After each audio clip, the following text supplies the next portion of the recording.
मेरी तरफों सारे भरावां वेलकम अस्सलाम वालेकुम। तुहाडी बहुत मेहरबानी कि तुसी इतना कीमती टाइम कढ़े और साडी इस दावत ते तुसी तशरीफ लाए हो। खसूसी शुक्रिया जनाब चौधरी इम्तियाज लोहरा साहब दा, हाजी नवीद बड़ाई साहब दा, अदर शाह साहब दा, नईम भट्टी साहब दा दुबाला कीता। असी तुहाडे एहसानमंद रहांगे। साडा अज दा इत्थे बाण दा मकसद अपनी तरफों असी इसका एक भी अज़म किया है कि जेड़ा PTI की तरफों असी तकरीर करता रहा। शॉर्ट गल असी अज दी जेड़ी दावत है एक छोटी जी कॉर्नर मीटिंग है। ये असी अपने आप को प्रेजेंट कर रहे हैं कि जनाब जेड़े अगे तुसी PTI दे उम्मीदवार आए हो, उस तो बाद दूजी आवाम को यह भी पता होवे कि एक होर ग्रुप भी है नजरी है, उन्हों का भी मंशूर है और वह भी हक है उन्होंने भी इलेक्शन ते अपने आप को नामजद करना। उस वास्ते असी अपने जेड़े साडा मंशूर है PTI दा कि नजरियाती वर्कर उन्होंने लियाने दा साडा अज दा जेड़ा इकट्ठ है ये भी इस वास्ते ही है। इस तो बाद साडे मजीद जेड़े प्रोग्राम ने जेड़े साडे सियासी लेवल ते होण दे जिहदे विच असी अपना बकायदा असी प्रोग्राम करांगे, उहदे विच साडी अपने दूजी जेड़ी सारी आवाम है उन्होंने असी इंशाअल्लाह इनवाइट करांगे और उस दिन दसांगे। अज दा जेड़ा मकसद सी सिर्फ और सिर्फ क्योंकि अगे शुरू तो ही 4 साल तो एक ही पार्टी होंदी है, एक ही बंदा खलोंदा है, वो 4-5 बह के आपस विच ते अपना मैंबरशिपां करके कहंदे ने ठीक है जी फलाना सदर है। साफी बरादरी अगे मेरे नाल मेरी फेसबुक ते भी काफी बंदियां ने कमेंट्स कीते, मैं उन्हां सवालों का जवाब भी आन दी रिकॉर्ड दे देना कि परसों वाले फंक्शन विच मैं इत्थे मौजूद सी। सन एक जुल्करनैन शाह साहब ने PTI दे वो भी कहंदे मैं नजरियाती वर्कर हाँ, उन्हें इनवाइट किया सी सन तारागुन वालियां ਉਹਦੇ ਵਿੱਚ ਆਪਣੇ ਤਾਰਾਗੁਨਾ ਦੀ ਟੀਮ ਦੀ ਤਰਫੋਂ ਮੈਂ ਆਇਆ ਸੀ। ਸਾਡੇ ਇਲਮ ਵਿੱਚ ਨਹੀਂ ਸੀ, ਸਾਨੂੰ ਇਹ ਸੀ ਕਿ ਸਾਡੀ PTI ਦਾ ਫੰਕਸ਼ਨ ਹੈ ਔਰ ਇਹਦੇ ਵਾਸਤੇ ਅਲਵਿਦਾਈ ਪਾਰਟੀ ਦੇ ਰਹੇ ਨੇ। ਸਾਡੇ ਬਿਲਕੁਲ ਇਲਮ ਵਿੱਚ ਨਹੀਂ ਸੀ। ਤੇ ਮੈਂ ਆਨ ਦੀ ਰਿਕਾਰਡ ਗੱਲ ਕਰ ਰਿਹਾ ਕਿ ਸਾਨੂੰ ਕੋਈ ਪਤਾ ਨਹੀਂ ਸੀ ਕਿ ਉਹਨਾਂ ਨੇ ਆਪਣਾ ਪ੍ਰੈਜ਼ੀਡੈਂਟ ਔਰ ਵਾਈਸ ਪ੍ਰੈਜ਼ੀਡੈਂਟ ਇੱਥੇ ਅੱਜ ਨਾਮਜ਼ਦ ਕਰਨਾ ਹੈ। क्योंकि किसी भी जमात या तो PTI वाले तुसी ये असी गल ही ना करिए कि असी सारी आवाम अपने वोट लैके आने वाले हैं, असी आपस में बैठ के नहीं है।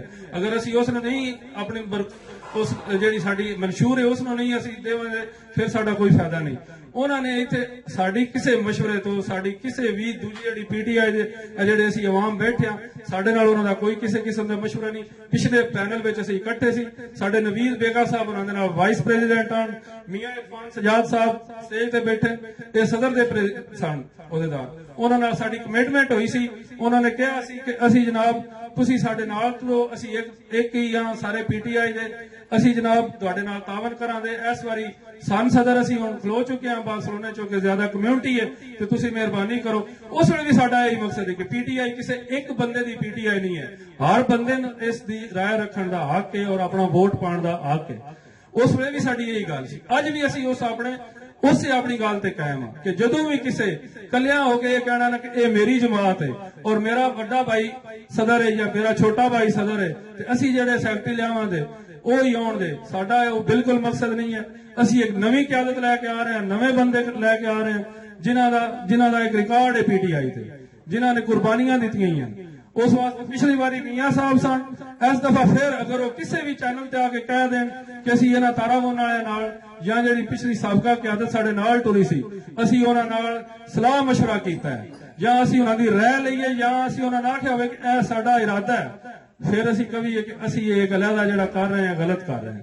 साडी मुखालफत किसी नाल नहीं है, ये असी गल ये भी मैं आन दी रिकॉर्ड गल कर रहा कि साडी कोई मुखालफत नहीं। साडे वो भरा इलेक्शन उन्होंने भी इत्थे क्या जमहूरीयत इलेक्शन लड़न दा हर बंदे नाल के, लिहाजा असी अपने पैनल तो सुल्तान रांझा एक नवी क्यादत है, सारे बंदे नहीं पता होवेगा, लेकिन असी ते साडा जेड़ा मंशूर है असी उन वेखांगे जिस नूं दर्द है, जेड़ा PTI दा जियाला है। सारियां जमातां ने जेड़े भी अपना जेड़ा जिस वर्क कीता है उन अगे लियाउंदे, असी एक नवा बंदा लियावांगे जेड़ा इस पूरे मैरिट ते पूरा उतरदा, असी उसनूं सदर दा असी अपने पैनल तो नामजद करते हैं।